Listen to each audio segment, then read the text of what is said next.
Good morning, Robinson High School. This is Miss Rodriguez with 6 of our Super 7 who scored a perfect 6 on our FCAT Writes last year. They're here to give you some great strategies to help you do the same.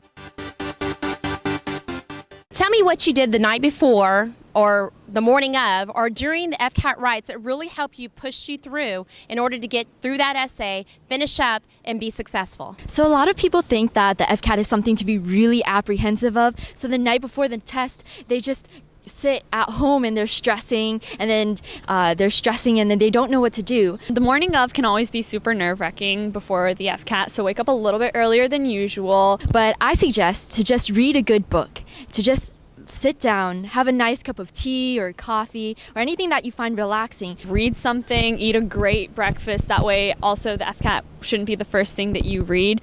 Make sure your mind's active before you come to school. That way you're not super groggy and you don't start the FCAT on a bad note.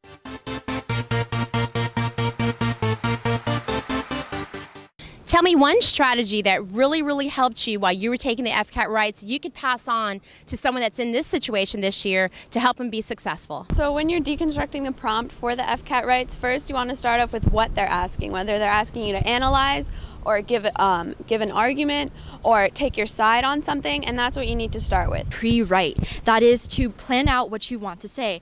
If you want to write a 5-paragraph essay, then I suggest putting it out into 3 central prongs that which you want to focus your essay, and also to reiterate those points throughout your essay to further drive that point home. Write about what you know rather than make up some really this big vivid story, because writing what you know can put in a lot more details, a lot more personal experiences, and that's what the judges look for. They look for stories that have like a personal connection to you.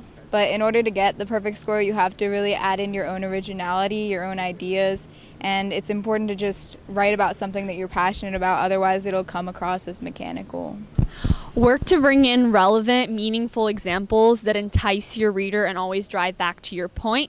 These examples can come from all your areas of knowledge, and they're really going to bring in a strong argument. Most importantly, while you're writing this, just remember to breathe. If you ever get that writer's block, you're in the middle of a sentence and you just freeze, just remember, go back to your rough draft, go back to your pre-write, and just breathe, take a deep breath. You have plenty of time, collect your thoughts, and keep writing. All right, it's really important that you use your time wisely. You have to get to all your points, because if you have an incomplete essay, you don't have that strong conclusion that really captivates to the readers.